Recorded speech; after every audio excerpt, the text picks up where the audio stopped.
So thanks to Louise and Katrina for asking me to come and speak today, and hopefully you'll all be able to learn something. And even if Katrina had mentioned that there are people here with different levels of skill and knowledge, but even if you're at the top end of that, hopefully you can still pick up a couple of extra tips.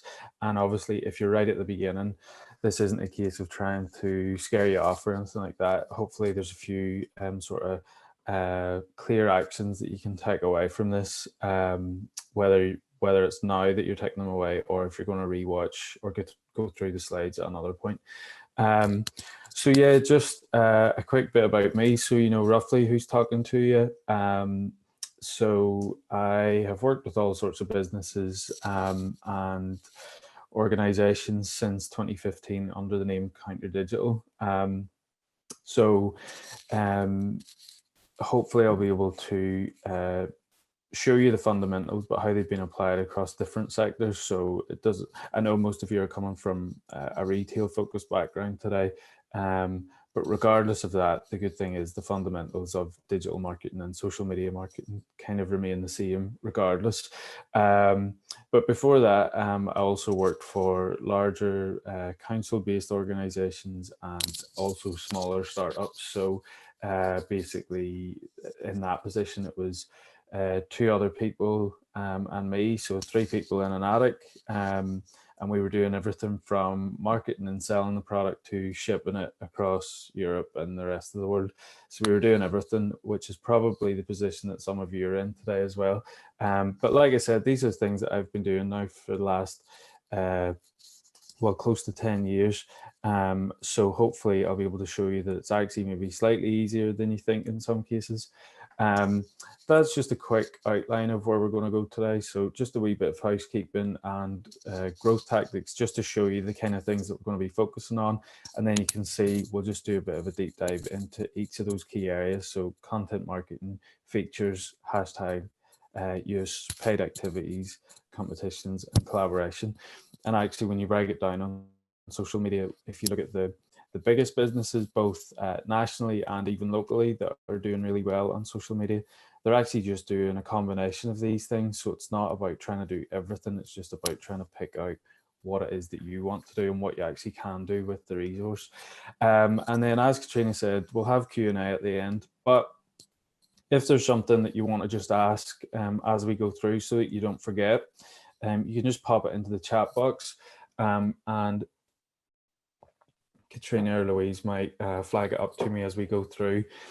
And if they don't, or if I forget to answer it as I'm rambling on, just remind me at the end, and I'll definitely sit and answer questions until everybody's good to go. So just in terms of things you might learn today, or hopefully we'll learn, key growth tactics. So when we say that, we just mean what's actually going to help us grow, because you can be doing things on social media that tick boxes but don't actually get you anywhere.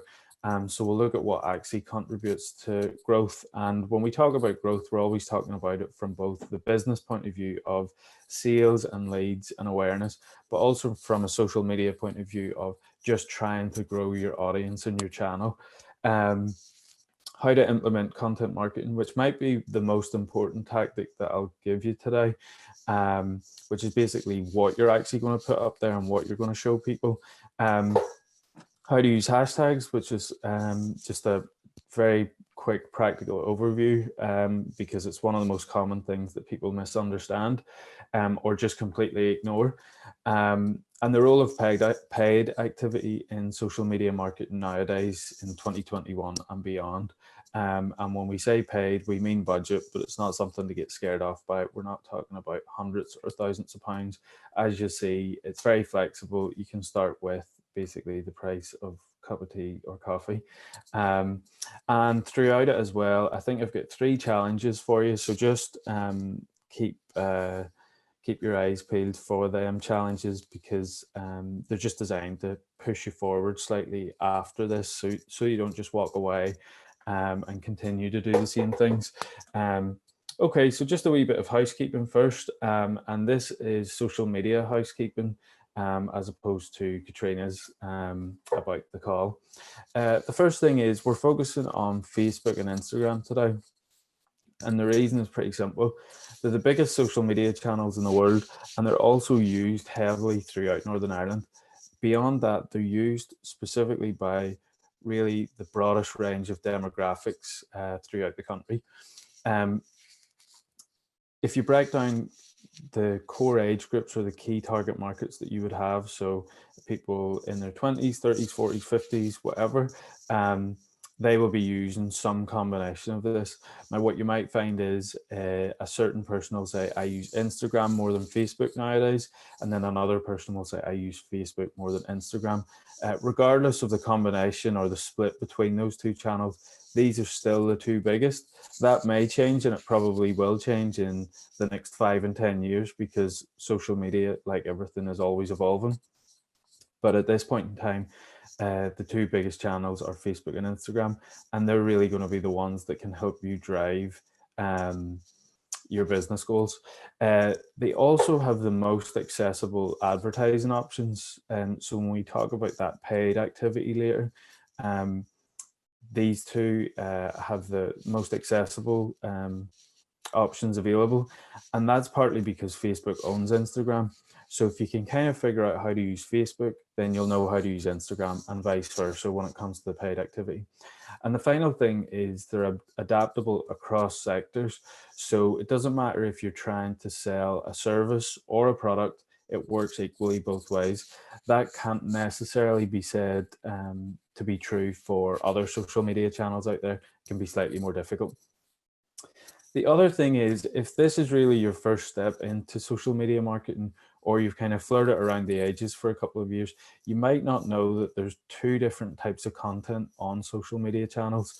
So there's organic, which is free, and there's paid, which is obviously where budget's involved. So you can see there's a couple of key differences. And it's just so that you're aware, if I talk about organic content throughout this workshop, I mean free content where there's no budget required. You simply hit publish or post and something appears.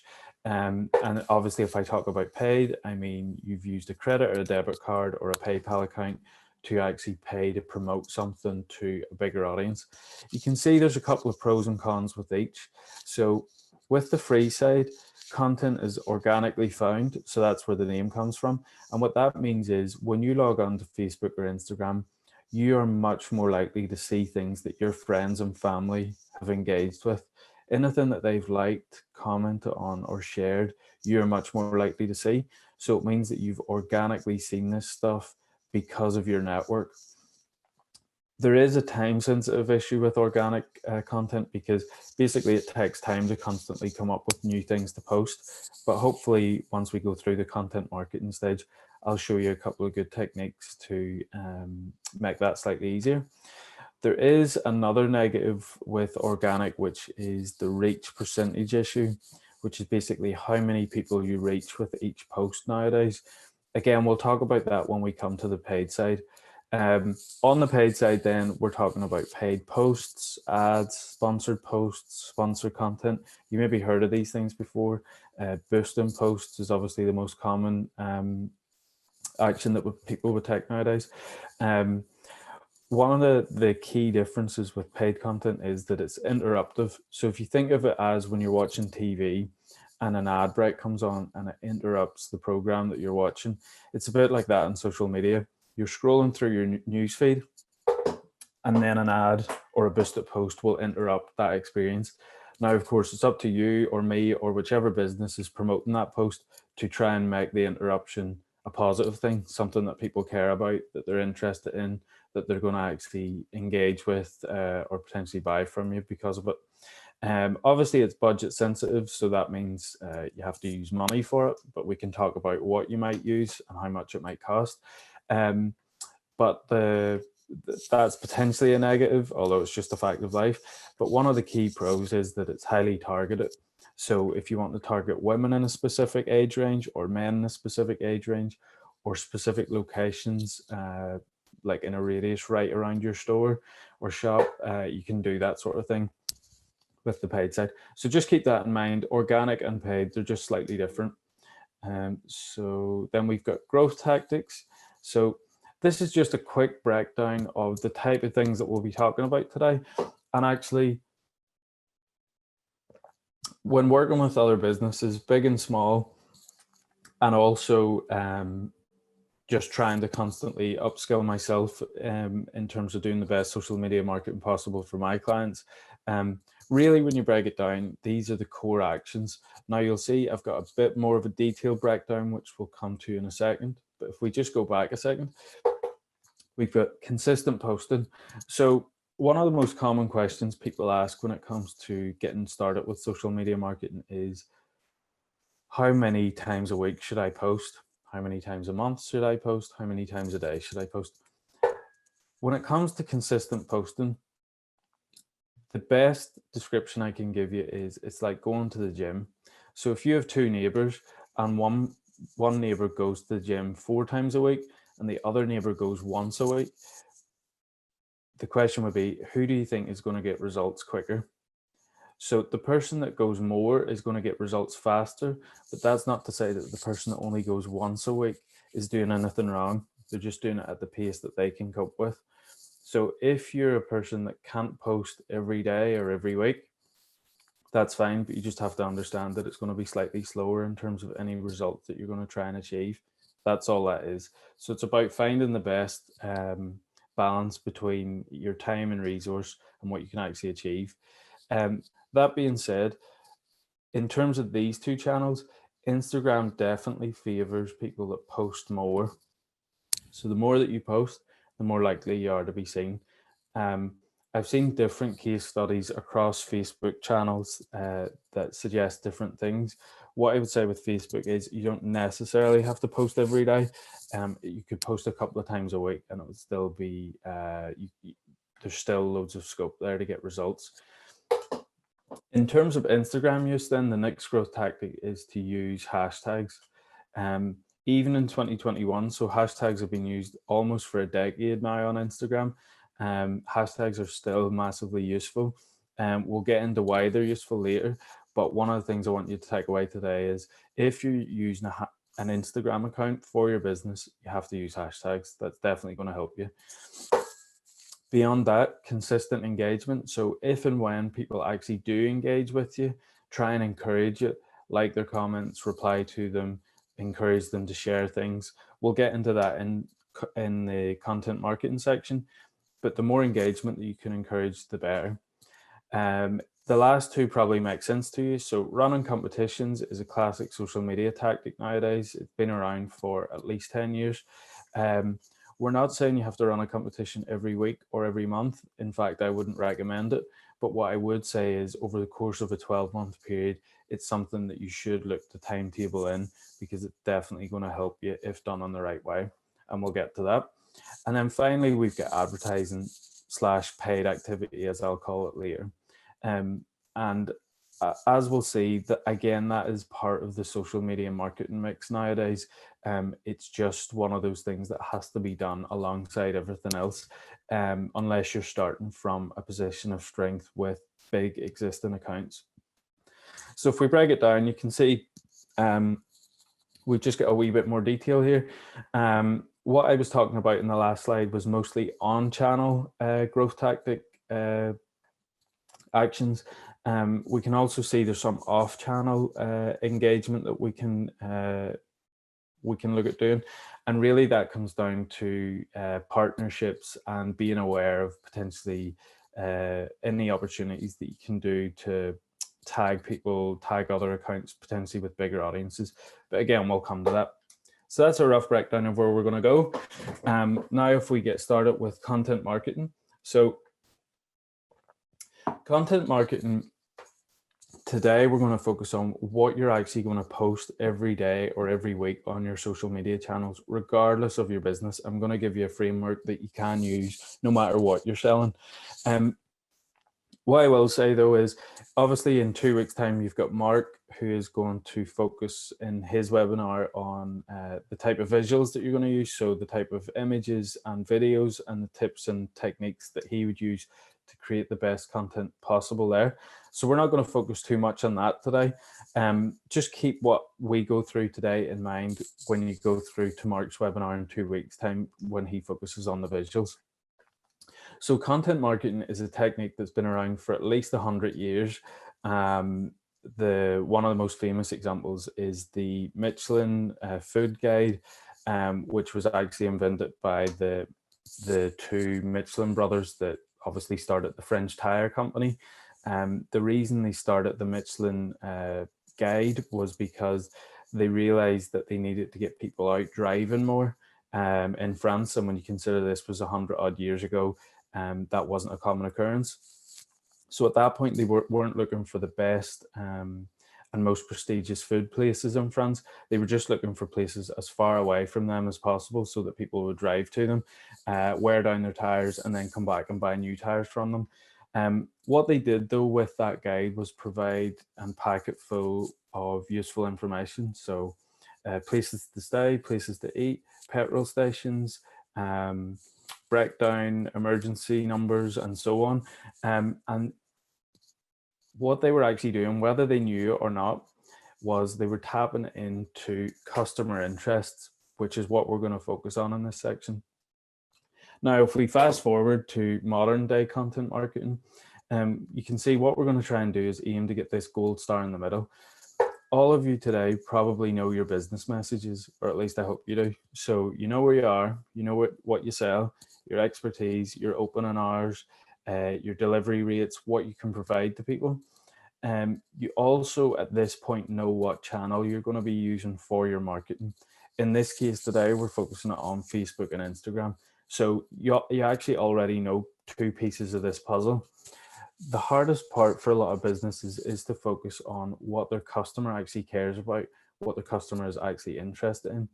If you can start to tap into that, you're going to basically complete that puzzle and start to produce content that people engage with in a lot more, they're going to engage with it in a better way.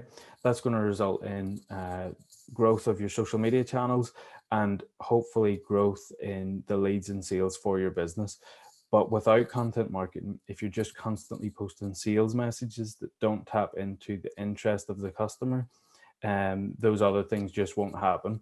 And I've seen it so many times with businesses. They set up a Facebook account or a Instagram profile and they just constantly post sales messages. But if you actually think about it, all of you and me today are potential customers for other businesses. And if we just constantly get sold to, we just drown it out because it gets boring to us. So we'll look at a couple of examples of businesses, both big and small, that are doing this so that you can actually start to see what it looks like in a practical sense. But if we just pause for a second and think, okay, what are customers interested in? And it's not a negative thing to say that people and customers are selfish. That's not a negative thing because they're just selfish in terms of when you're scrolling through Facebook or Instagram, you're only going to stop at the stuff that actually engages you in some way, that catches your eye, that makes you interested. Now, that value that's being provided in that moment could be for all sorts of reasons. As you can see there, value can be information, education, humor, debate, emotion, aspiration, inspiration. There's all sorts of things, and there's probably other things that I haven't thought about. Those are the most common ones that I see coming up every time with businesses, and I'll actually show you a couple of examples in a second. But if you can start to think, what do my customers care about? And obviously, the clearer an idea you have of your customer, the better. So if you said to me, my customer's male over female, or a female 30 plus, male 40 plus, interested in X, Y, and Z, then you can start to think what their interests are. It's much harder to do if you're just saying everybody male, female over the age of 18 is my customer. If you can start to get a clear idea of who your customer is, what they're interested in, and what value they might be interested in seeing on their social media news feeds, then you start to inch closer to creating that content that's going to work for you. So we'll look at a couple of examples. These two lads are the happy pair in Dublin. are actually just south of Dublin in Wicklow, if you've heard of them. So the Happy Pear are a vegan brand.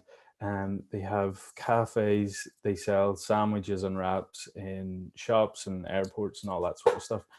Now you can see that, and you'll see this if you go onto their social media channels today after this call. When they post, they aren't constantly posting sales messages. What they're actually trying to do is tap into what their customers care about, what they value, and what they're interested in. Now you can see here a post recently shows they had a discussion on a podcast, if you actually read the caption there at the side, and it was about 5 tips for better gut health, which is clearly something they think that their target market is interested in.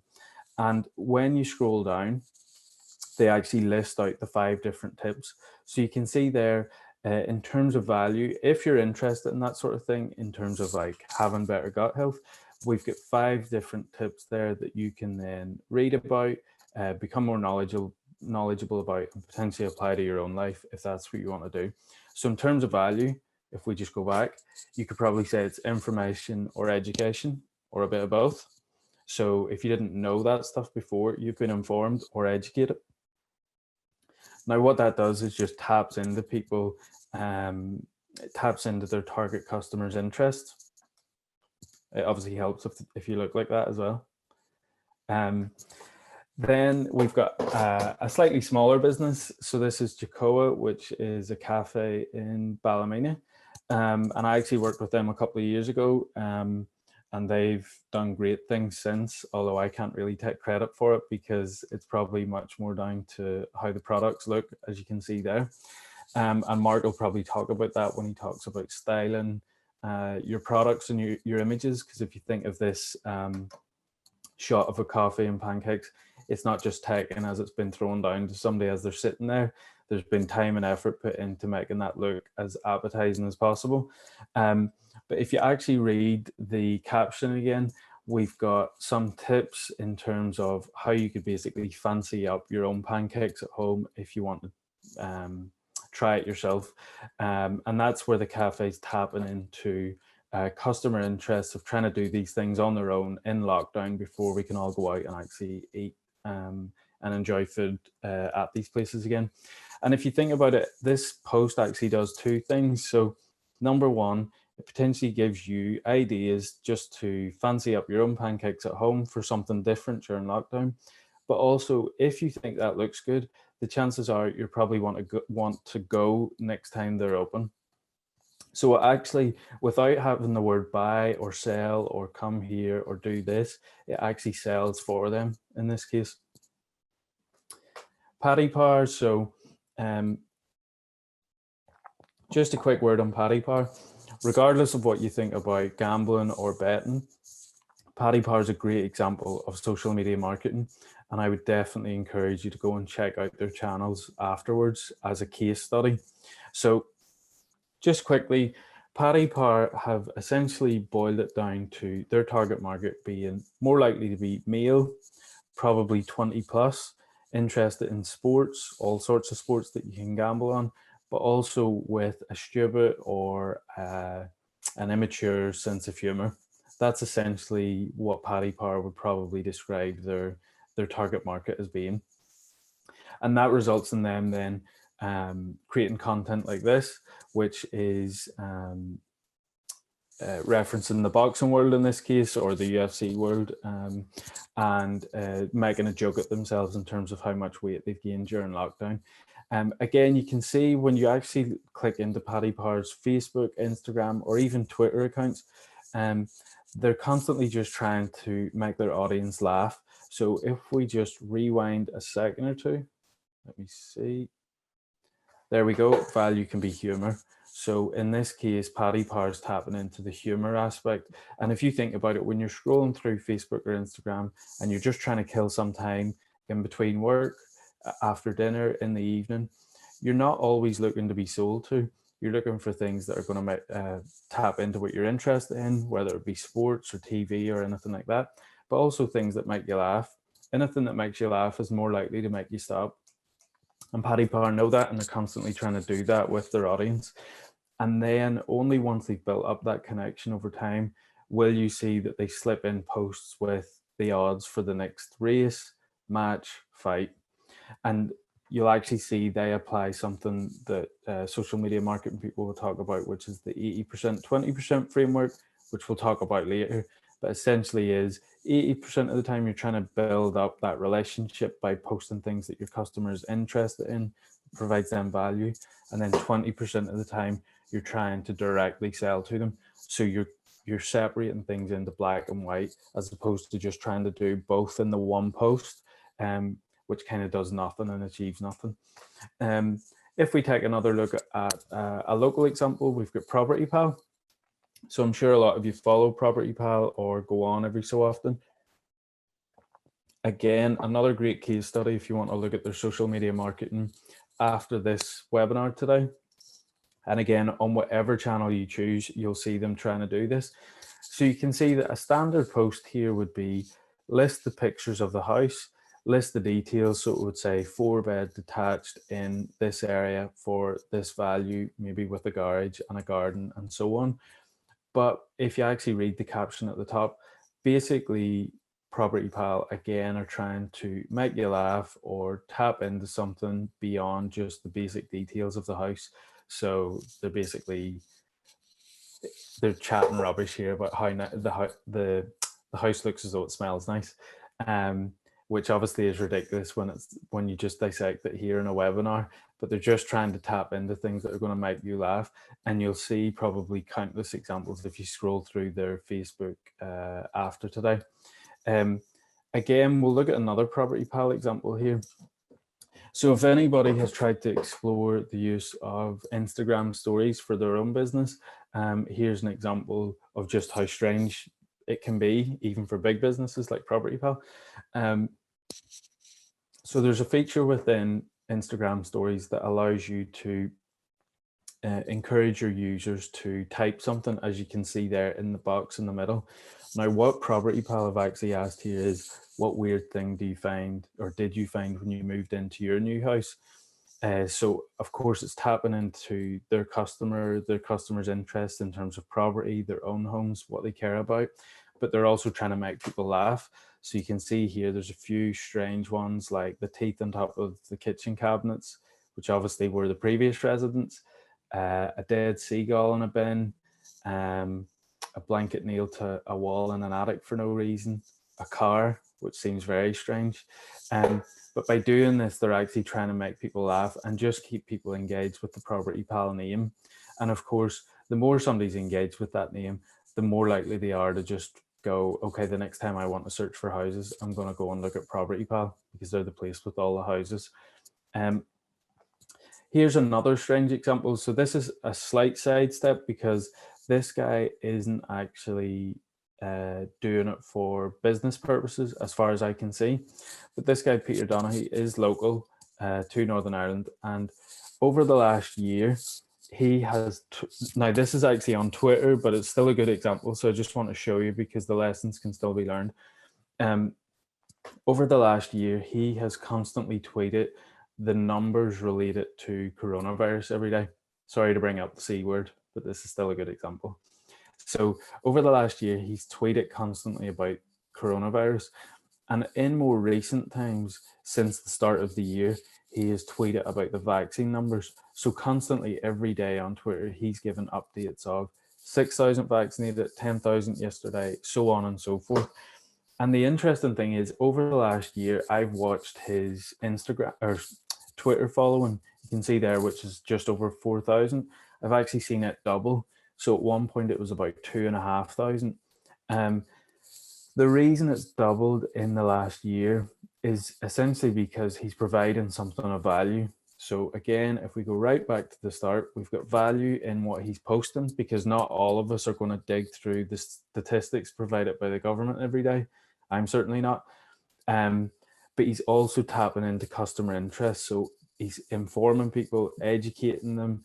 And you could also say that he's potentially giving you something to be to aspire towards or be emotional about, because obviously on good days with high vaccine numbers, it generally at the minute makes people feel good, because fingers crossed, we're all getting out of this. So that's actually a strange example where whether he knows it or not, or whether he's doing it for a specific reason, he's building an audience because he's tapping into customer interest and providing value. And then if you think off the back of that, he could potentially sell whatever service related to data and numbers that he wanted to do. But it's only by tapping into the interest that he builds the audience in the first place. So that's kind of step one. So what I want you to focus on, and I've got a challenge coming up in a second, is what customer interest are you going to tap into and focus on? So if you actually think about it, who is your target customer? What gender? What age? What interests? What location are they in? Now, if you've ever thought about marketing for your business before, you've probably been asked those questions.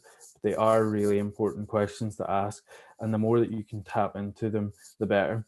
Now, what I would say is, if you're worried about, you say, oh, well, my product, my service appeals to everybody, that's fine. If that's the case, what I want you to do instead is break it down into 2 or 3 core audiences. So you could have audience 1, male over 40, audience 2, female over 30, audience 3, male and female under 30, something like that.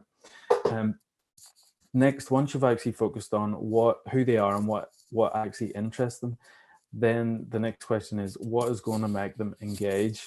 Okay, now I'll come to a structure, a framework that I would use to help you do that. And then finally, the biggest thing that you should always ask throughout all of this is, why would anybody follow you? So on Instagram or Facebook, what would the reason be to follow you? So if we look at some of the examples previously, if you follow Property Pal and you actually like their Facebook page or their Instagram account, you're probably going to get new houses every day. If you follow Paddy Part, you're probably going to get funny sports related jokes every day. So there's actually a reason to follow them. If you follow Jacoa, the cafe, you're probably going to get nice food pictures every day, potentially recipes that you could use at home, and also then latest deals and specials whenever they do open. So how do we actually achieve this? How do we make it slightly easier?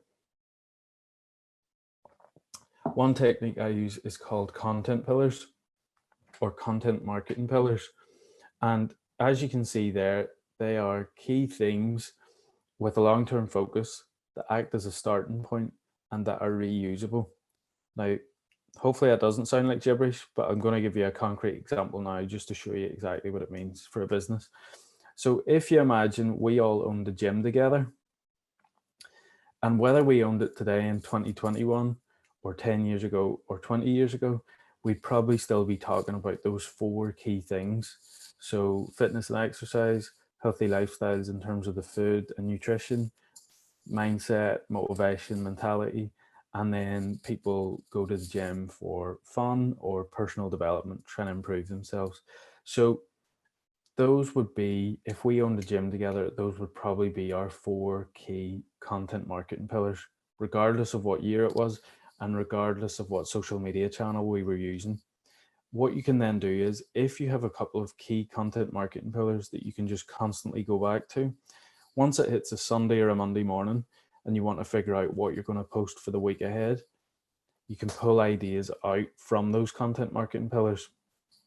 So for fitness and exercise this week, we might post about 5 early morning stretches that you could do.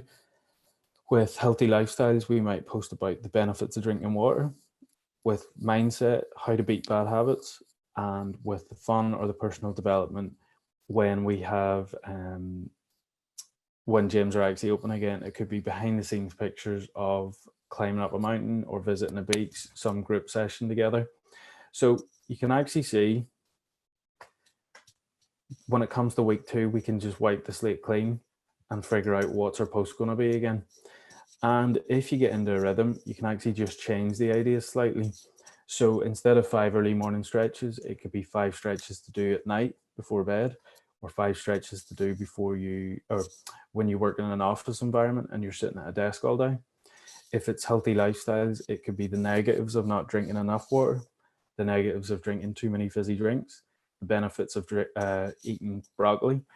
Instead of how to beat bad habits, it could be how to build good habits. And instead of behind the scenes pictures from the social fun side, it could be a post about a member who's just achieved something. So Julie's just lifted this weight, or Dave has just ran this length on the running machine. So you can see that if you can get reusable content marketing pillars, you can constantly pull ideas out from there. And what it should do is, instead of you having a blank page in front of you every Monday morning with a full week ahead or a month ahead trying to figure out what you're going to post and when, if you have content marketing pillars, you simply say, okay, what posts are we going to do about fitness and exercise this week? What are we going to do about healthy lifestyles, and so on? So as you've seen, challenge number one is, what content marketing pillars are you going to use for your business? So think of these as the topics that you can constantly revisit. What are you actually going to constantly talk about, regardless of what day, week, or month it is? When it comes to coming up with your own content marketing pillars, my recommendation would be between 3 and 5. So 3, 4, or 5. If it's 2, it's probably too few. And if it's 6, it's probably too many, or beyond 6. So that's your first challenge. While you're thinking about that, you might be thinking, okay, tapping into customer interest, it all sounds great, but I'm still not convinced. Well, there is a very practical reason for doing it on social media, and that is tapping into the network effect. So if you remember right at the beginning when I was talking about organic versus paid social media, organic social media is social media content that just pops up based on what your friends and family have liked, commented, or shared. And obviously you can see that that would have benefits from a business point of view, because it means you're going to get discovered by other people's family and friends in a similar fashion. Well, that's called the social media network effect. And essentially it looks like this. So you are at level 1 with your page or profile on Facebook or Instagram. And the little star you can see there is your post, your piece of content, whether that's an image or a video, whatever it is. Your followers, the people that actually like your page or follow your account, are at level 2. And if you post, you're guaranteed to be seen by a percentage of your followers at level 2. But if you don't get likes, comments, or shares, you won't get to level 3. Okay? And level 3 is where you access their friends, their family, their connections. And that's actually how you can grow your audience organically. Now, if you think about it then, so if we accept that, so we have to get from level 1 to 2 to 3. And the only way we can do that is through likes, comments, and shares. Then you have to ask yourself the question, what content on social media actually gets likes, comments, and shares? Okay. Now, if you think about it, if I had a shoe shop and I was selling shoes, if I posted a sales post and said, here's a pair of Adidas trainers, here's the link to click to buy them, and posted it up with a nice picture of them, there's actually no real reason to like, comment, or share on that post. So you could like the post if you like the picture of the trainers. In terms of commenting, there's probably no real reason to, and there's no real reason to share. And that actually includes people that would potentially buy from you, because they see the link there and they could just click into it and purchase from you.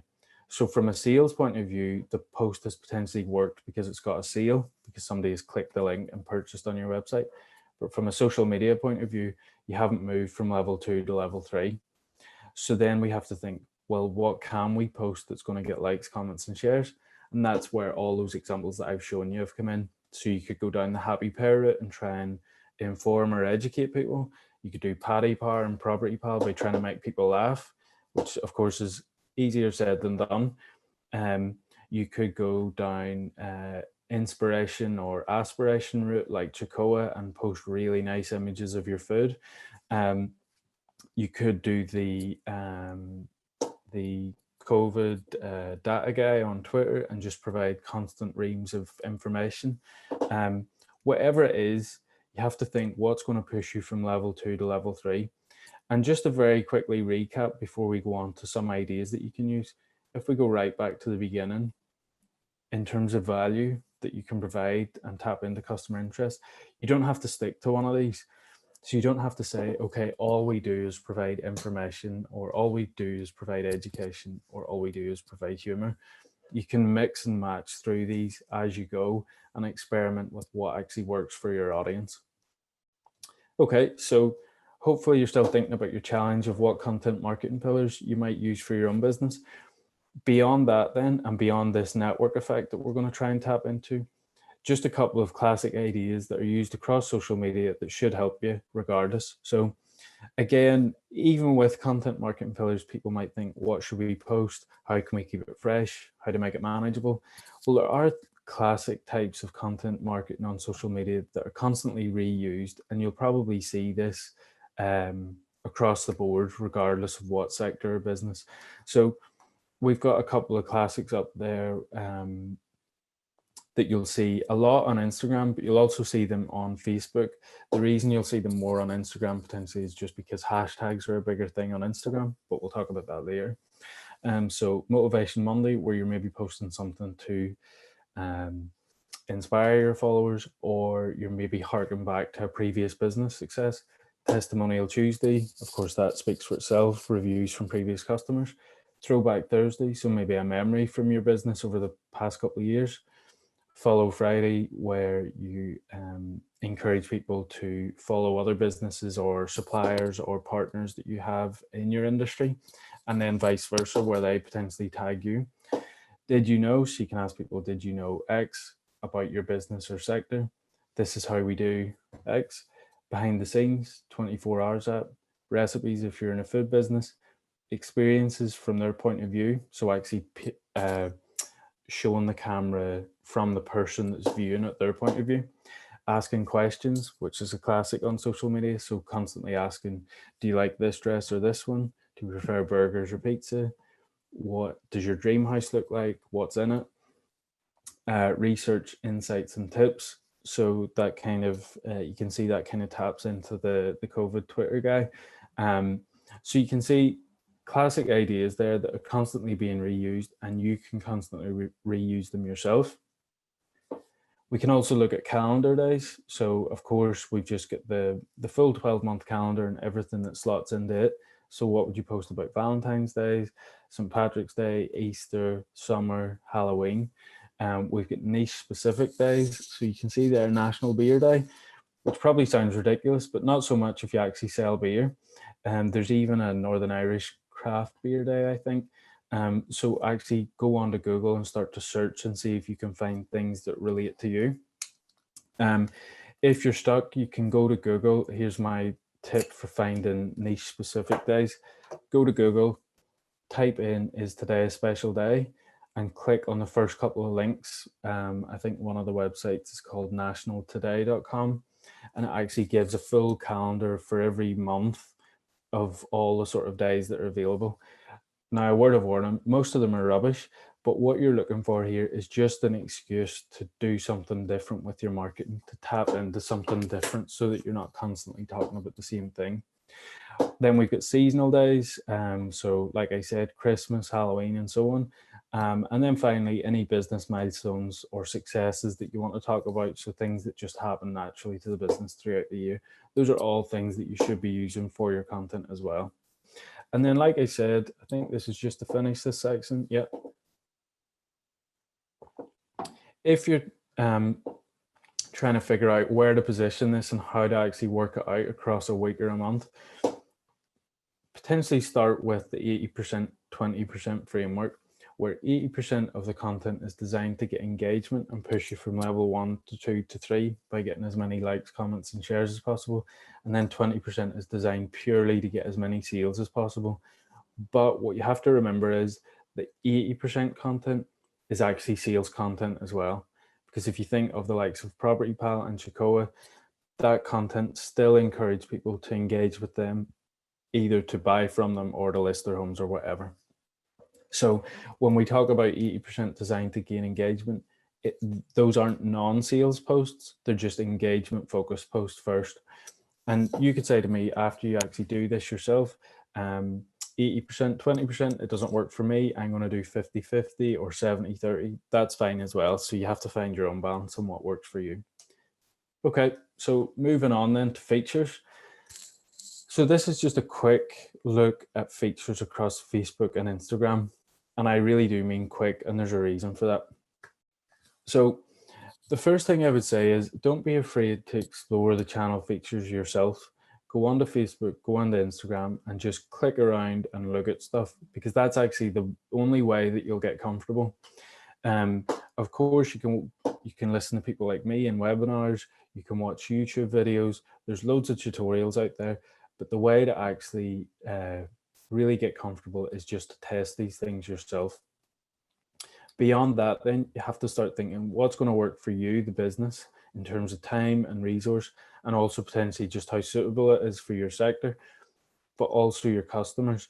So if we think about our target customer groups that we talked about earlier, what do they actually do? What do they do when they're on Facebook or Instagram? So you can be sure that a 20-year-old on Instagram and a 50-year-old on Instagram, regardless of gender, are probably using it slightly differently. So if you're targeting those two different groups, you're going to potentially want to do things slightly differently to reflect that. Experiment with what works and what doesn't, because there will be things that just don't work. But again, that doesn't matter. When you use something that doesn't really work for you on social media, the good thing is nobody will really notice because they're not paying attention because it didn't work. So it's almost the perfect place to experiment. And then beyond that, follow attention trends. So if people, other businesses in your sector or other people that you know are trying things out, then experiment with it and just try it. So if we look at a couple of features across both channels, we've got organic posting, which is free posts that you just do on either channel. We've got paid ads or boosted posts. We've got stories mode. We've got video and live videos. We've got private groups on Facebook, and we've got Reels, which is the most recent introduction to Instagram. And just so you know, Reels is Instagram's answer to TikTok. If anybody of you, if any of you, sorry, have heard of that. Do you need to use all these features? The answer is you don't. So don't be thinking you have to do Reels or live videos or a combination of everything that we've just talked about and other things that your colleagues in your sector are talking about. You absolutely don't. Will it improve performance, whichever feature you use? It really depends. Obviously, if you use Reels and you use them well, it can result in good results. But if you use them badly, same as everything, it's not going to make a huge amount of difference. So again, you have to experiment and test and see what works for you. I've worked with so many businesses in the past and they think that they have to use live Facebook videos. That just isn't the case. In my experience, live Facebook video is perfect for somebody like a personal trainer who's running a class on a Tuesday morning and wants you to all tap into it and do the exercise and join in with them in the moment. Should you do a live video if you're just unboxing stock in your store before the next day that you're open? Probably not, unless you're going to talk through it and actually say something interesting about that stock as you open it, which you would see some boutiques and so on do when they're doing unpacking videos. So again, it's just about figuring out and experimenting and testing what works for you. Because again, another business that's exactly the same as you might be able to do something slightly different to you just because the owner or the person behind the scenes, it just clicks with them. That's okay. You just have to find what clicks with you. And again, identify what your audience cares about and what they actually look at. Because if you're trying to target, say, men over the age of 40 on Instagram, are they watching Reels at the minute? Potentially, potentially not. So that's something to figure out. Okay, so we'll move on to hashtags then, which is a common question. Now, when we talk about hashtags, we really are talking about them for Instagram the majority of the time. You can use them on Facebook, but there's a key reason that they don't really work as well, and we'll come to that. So what are they? They're obviously short text-based links.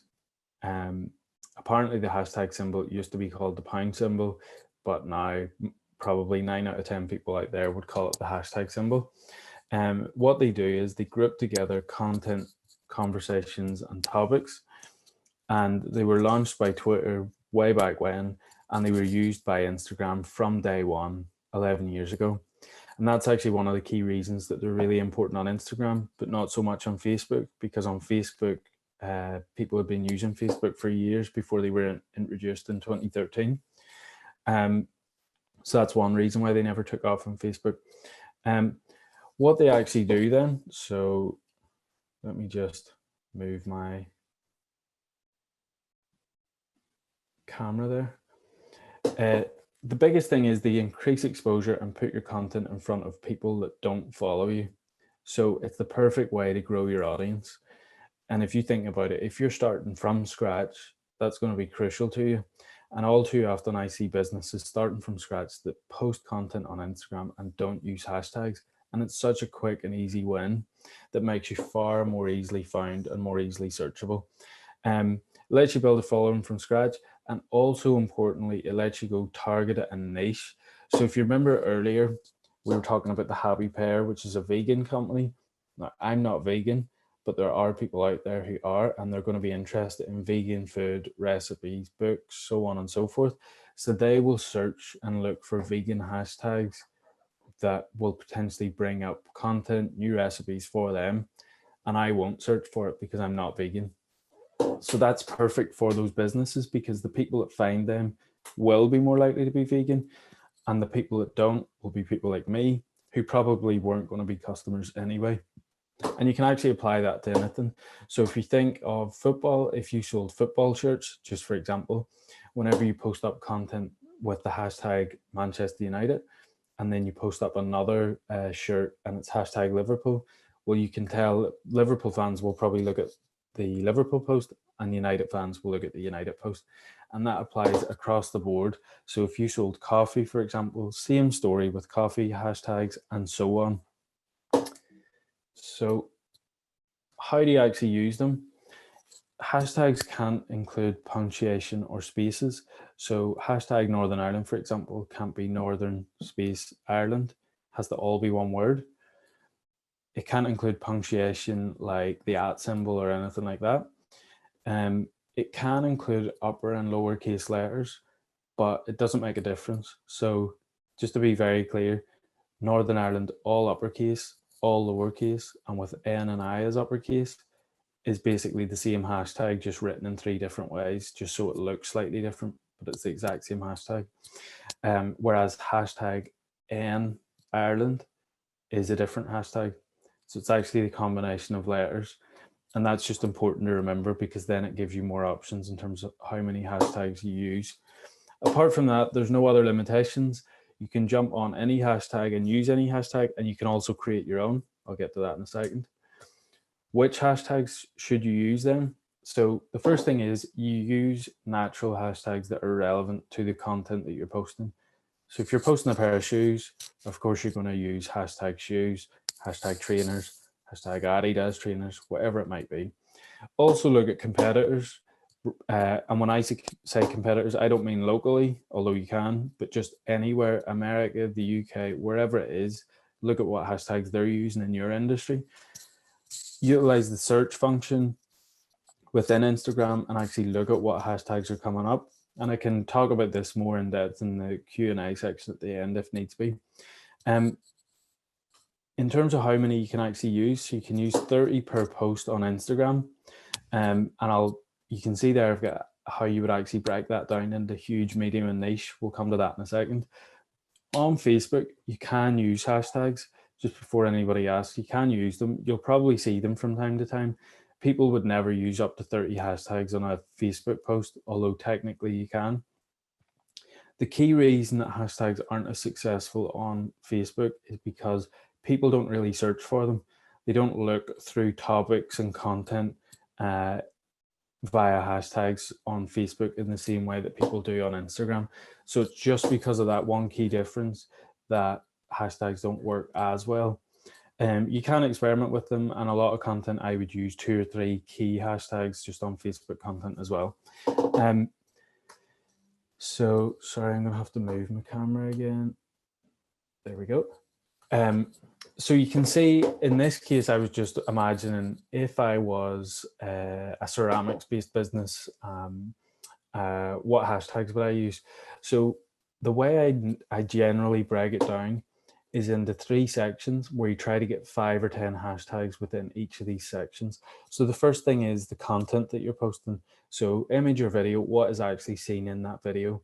Come up with 5 to 10 hashtags for that. So you can see we've got pottery, ceramics, coffee mugs. If it was Denby or Emma Bridgewater or something like that, you could use those brands. Then we've got location. So use the town that you're in. Also use the neighboring towns, because if you think about it, if somebody's in Coleraine, they're probably going to go to Ballymoney from time to time. If somebody's in Ballymoney, they're probably going to go to Ballycastle or Portrush or Portstewart. So there's a whole network of places that you can tap into there. But then also don't be afraid to look at Northern Ireland, Ireland, and so on. And actually, I've got a typo there because I've got a space between Northern and Ireland, so you can ignore that. That's my fault. Then we've got business, which again, you want to try and find 5 or 10 for that. So if you were ceramics and maybe included local crafters and so on, you could do hashtag craft business, Irish retail, craft NI, so on and so forth. And before you know it, you'll actually get close to that 30. And you might think, well, why would I bother trying to get as close to 30 as possible?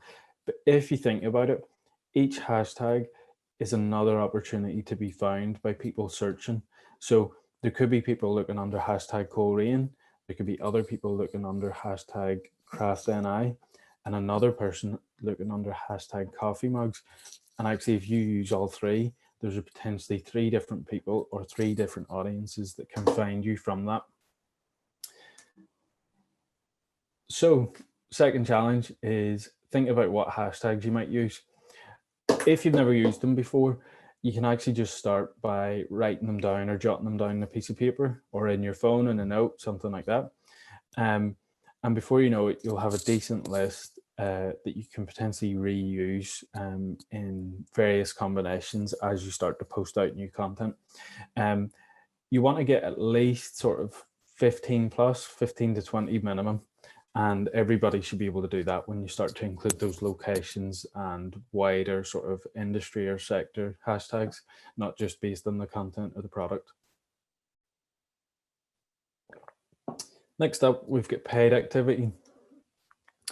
So if you remember, we're talking about these different growth tactics, how to use content to make it more engaging, to get more likes, clicks, comments, and shares, how to go from level 1 to 2 to 3, how to use hashtags to be more easily found, features, how to experiment with them and just which to use. Now we're on to paid activity. So how to actually incorporate that into what you're doing. Now, the biggest reason that paid activity has become such a big part of social media marketing over the last 5 years probably is organic reach has decreased. And all of you, if you have a Facebook business page specifically, and if you've had it for more than 3 years, say, you'll have noticed this. When I talk about organic reach and the percentage of organic reach, if you can imagine, if I had a Facebook page with 1,000 followers and I posted something, in theory, 100% of my audience should see that, or as close to 100% as possible. Now that's in theory. As you will probably know, the reality is a lot different. So a lot less people actually see it, even if they do follow me. And the reason for that is twofold. So the first reason is the bad reason. Facebook wants to make money, and so do all the other social media companies, and they're private companies, and that unfortunately is the way of the world. The second reason is slightly more nuanced and specific, and that is over the last decade, basically everybody in the world has jumped on social media in some shape or form. So 10 years ago in 2011, you could say with a degree of certainty that social media users probably peaked at about the age of 35 or 40 at that point. and it was only big brands that were really experimenting with it. Over the last 10 years, what's happened? Everybody from the age of 10 to 80 plus use social media in some shape or form. Of course, there's always exceptions of people that don't, but in the majority, people of all ages now use it. Not only now do big brands use it, but everything in between. So the smallest business, the first startup, what do they do now? They set up a Facebook or an Instagram account. And also, if you think even from a practical point of view, councils have jumped on board, schools. If you have kids, you probably have primary school pages, secondary school pages, Facebook groups for parents, neighborhood groups, so on and so forth. So over the last decade, it's just become massively squeezed on Facebook and Instagram and the other social channels. So then Facebook, Instagram, what do they have to do? They have to try and figure out what to show people. So they decreased organic reach and they only show people what they engage with on a regular basis. And that actually harks back to the content marketing, which is why engagement is so important, why going from level 2 to 3 is so important, because the more somebody likes your content, comments or shares it, the more likely they are to see the next post. And the easiest way to think of that is if you have two friends on Facebook and one is your best friend and one is some randomer that you added from holiday years ago, you can almost guarantee that Facebook will show you the best friends posts every single time, and you'll basically never know that the random friend from holidays 5 years ago existed. And the reason is because Facebook can see the engagement between you and your best friend. You're tagged in photos together, you message each other on Facebook, you like each other's posts, you say happy birthday to each other. And that's exactly the same from a business point of view. If I follow two local cafes on Facebook or Instagram, it's exactly the same. If I follow two local cafes and constantly like the posts of one or tag friends below the post of cafe one, I will see cafe one's posts all the time, and I'll potentially never see cafe two's posts. So again, you can see the importance of engagement. Now, what you can do to encourage that engagement, to grow your channel in amongst this organic reach squeeze, is use paid activity. So what does paid activity actually look like?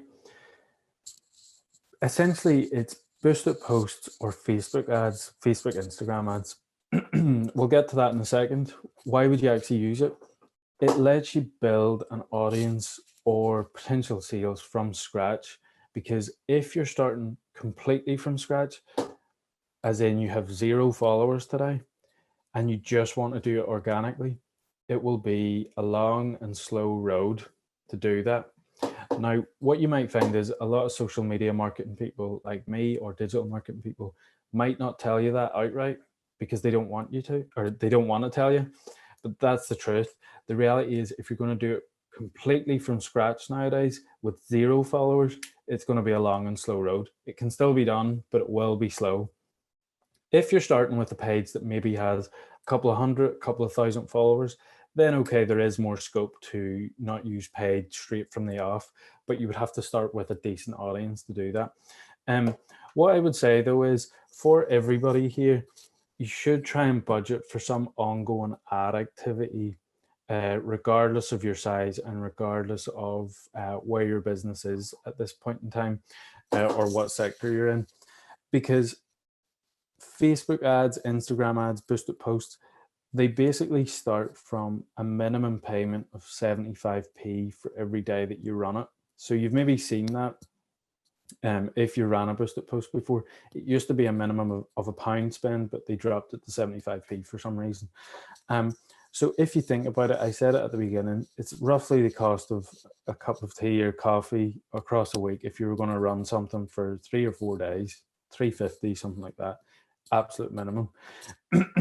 If you're thinking, okay, well, how do I justify this spend? What I would say is evaluate it alongside any other paid promotions you do. So over however many months or years that you've been open, if you've ever printed leaflets, done pop-up stands, done anything with local newspapers or radio, whatever it might be, business cards, whatever it is, evaluate it alongside this, because this is probably, in terms of digital marketing, the most flexible and accessible paid option that you're going to get. 75p minimum for each day that you would run something. It's completely flexible in terms of if you want to turn it off one day and turn it on another day, that's fine. So there's no commitment in terms of how much you pay or how much you agree to pay. You only spend what you spend. And what it will do is show your content to more of the people that you want to see it.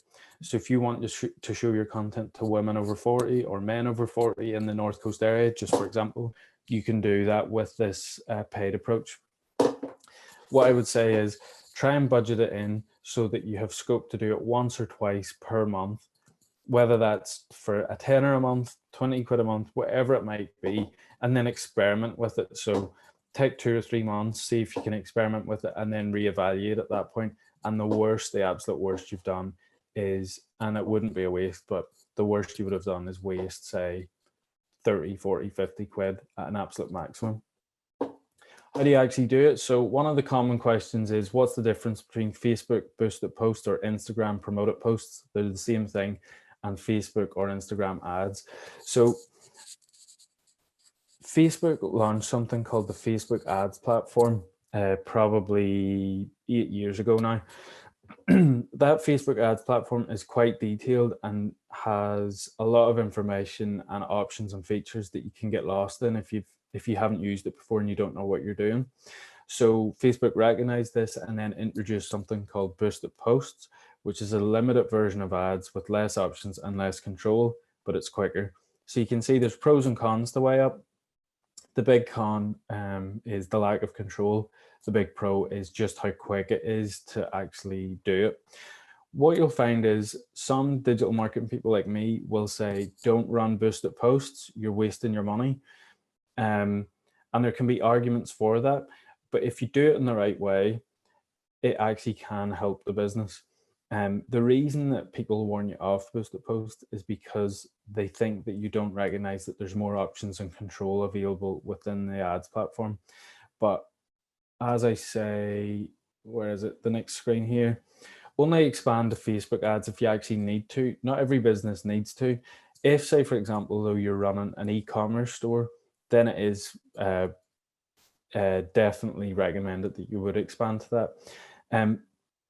If you were going to expand to Facebook ads platform as a whole and you're completely inexperienced with it, I would say either contact the council for some sort of support, potentially through people like me or other people on Alchemy or other programs. Watch YouTube tutorials and take it very slow, and potentially even get somebody to set it up for you first and walk you through it, and then you can then they can step back and you can step in. Because if you start from scratch, it can be a place that's very easy to get lost in. Now, if we just go back for a second to boosted posts versus ads, like I said, pros and cons, but the biggest pro is that it's quicker. So basically 4 clicks of a button and you can be showing your content to a much bigger audience. The other thing to keep in mind is boosted posts live on your page and start on your page. So they start as an organic piece of content that you have then decided to promote to a bigger audience. Ads don't. So ads are only seen by the people that see them on their newsfeed, which sounds very strange, but it's a bit like TV ads. So with TV programs, you can generally find them through Catch Up, iPlayer, all that sort of stuff, but you can't find ads again. You can only see an ad in the specific moment you see it on TV. And that's a bit like Facebook ads. You only see them in the moment on your newsfeed and then they disappear. So that's why sometimes if you click on an ad and you go through to the Facebook page or the Instagram account, you'll not actually see that content in the same way because that was an ad you clicked on. But like I said,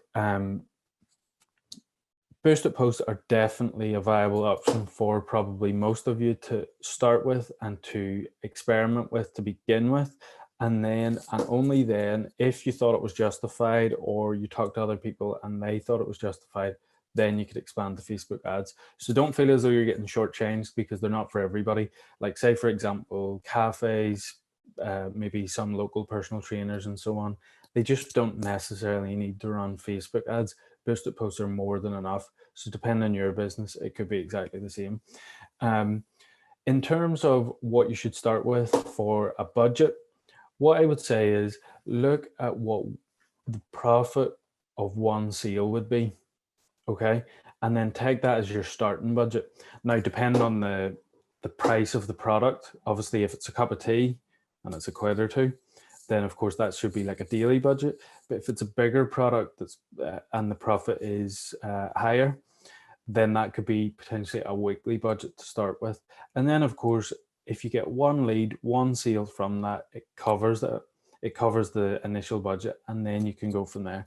So take the initial price, the initial price slash profit of one of your products and go from there as your starting price. So final challenge, third challenge of the day to take beyond this call is to think, what paid activity would you actually do? So if it's going to be a boosted post, what content are you actually going to boost? Why are you boosting it? So what do you want people to do whenever they see that content? How are they going to react? Who are you going to target? And what's your budget going to be, either per day or across a week or a month, whatever it might be. And if you've never done a boosted post before and you're slightly nervous or unsure about connecting a credit or a debit card to Facebook, all I can say is I've had multiple cards hooked up to Facebook, say, over the last 6 or 7 years, and I've never once had a penny taken out that hasn't been spent properly. So obviously, disclaimer, just because it hasn't happened to me doesn't mean it can't happen to somebody else. But what I would say is I'm more than comfortable having my cards connected to them. If you're really unsure, you could just connect them, pay through PayPal, and create that sort of separation if you wanted to. So there are options out there. Okay, so we're kind of getting to the end. I think this is the last bit before Q&A. Competitions and collaborations, or partnerships, just another word for it. So competitions, like I said, it's definitely a viable social media tactic. That's why you see them so much. And actually, if you break it down, the reason people run social media competitions is because of the engagement, because it takes them from level 1 to 2 to 3 in that diagram I showed you earlier. That's actually why they're doing it. What you're doing with the social media competition is basically just trying to get awareness. Spread the business as far as possible, get as much engagement, likes, comments, and shares as possible, and give people in that instance a very clear reason why they should follow along, follow your account and engage with it. So you're slightly gaming the system. And it used to be years ago that Facebook tried to ban competitions, but they could just never get a grasp of it. So here we are, Facebook and Instagram competitions are around every day. In terms of what you're trying to do, the purpose, you're trying to make it, you're trying to get as much awareness as possible. So just keep that in mind. The main thing you want to do with a Facebook or Instagram competition is be seen by as many people as possible. So that's why it should be as easy as possible to enter. Sometimes in the past, I've seen people try and create social media competitions where it's really difficult to enter. You have to answer these cryptic clues or questions or whatever. And actually, that's a terrible competition because it's completely going against what it's trying to do for the business. What you want to do is be seen by as many people as possible. It's a bit like the old UTV competitions where they would have said, what was the name of the famous boat that sank that came from Belfast? And when I was a child, I used to think, why are they asking that? It's so easy. But the reason is because they want as many people to enter as possible. So always think that whenever you're creating your own competitions. And that's why it leads to the classic like and share, like and tag competitions that you've seen out there. The reason that they're there is because it's so easy to enter and it spreads the business as far and as wide as possible. So those are just a few points in terms of how you actually do it. So like and tag, like and share. Tag means you ask people to tag 3 or 2 or 1 friends below in the comment section. They can share the post either on Facebook just normally or on Instagram through stories mode. When it comes to choosing a prize, don't choose something generic. Try and choose something that's related to your target audience. So if you're targeting men over the age of 40 that are interested in sports, maybe it's a football related prize. And then if it's women over the age of 50, something that they're going to be interested in. If you're trying to tap into a very specific local audience, then pick a local prize. So actually go to another local business and partner up with them in some way. And the great thing there is if you get a local prize from another local business, they are much more likely to share it as well. So you're actually getting organic free shares from that business because they want to promote it and be seen as being part of it as well. Include T's and C's in the post caption, or you can just say all T's and C's apply, and then actually have them written up and just kept yourself in case anybody ever tries to challenge it. You can notify the winner by replying to their comment within the post, but also post on Instagram or Facebook when you've chosen a winner so that people can actually see that there is a winner. Sometimes there's been cases of scams and so on where no winner has ever been chosen. So just to show that you're all above board. And just remember, you're trying to be seen by as many people as possible. So obviously the better the prize, the more people are going to enter. And I can speak from experience here. Years ago in an old job, this was when Facebook competitions were just starting. So we're talking almost 10 years ago. And I begged my boss at the time for a competition prize so that we could run something. It was for Halloween.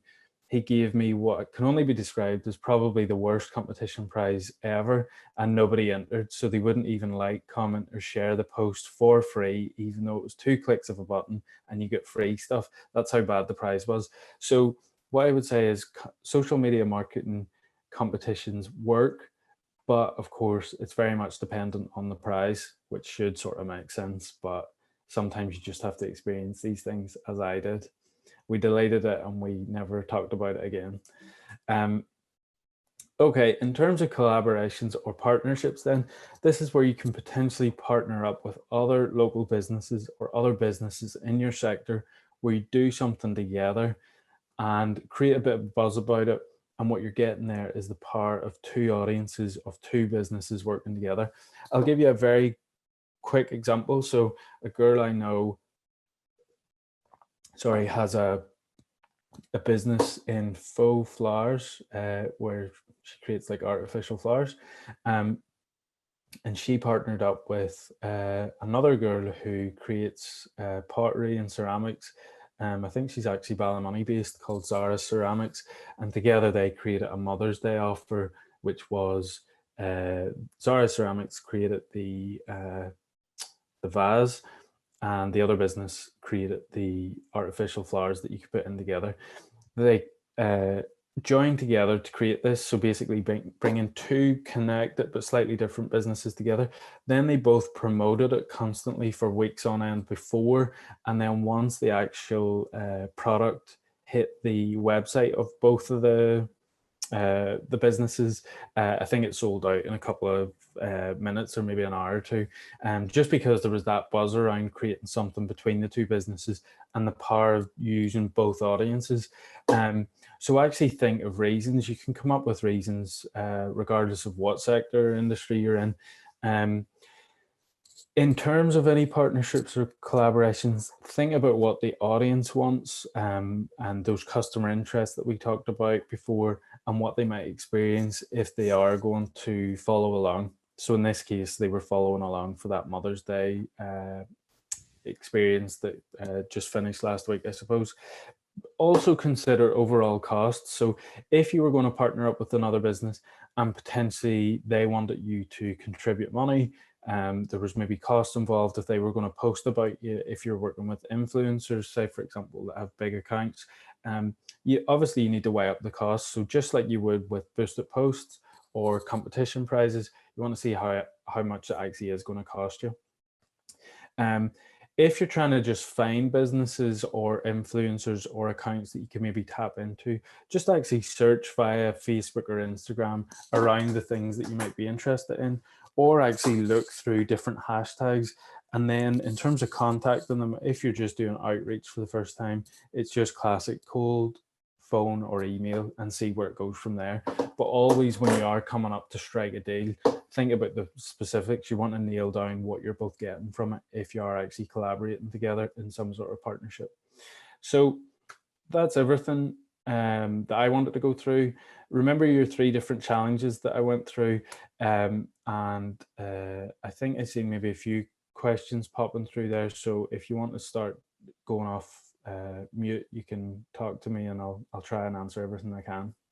Thanks for listening.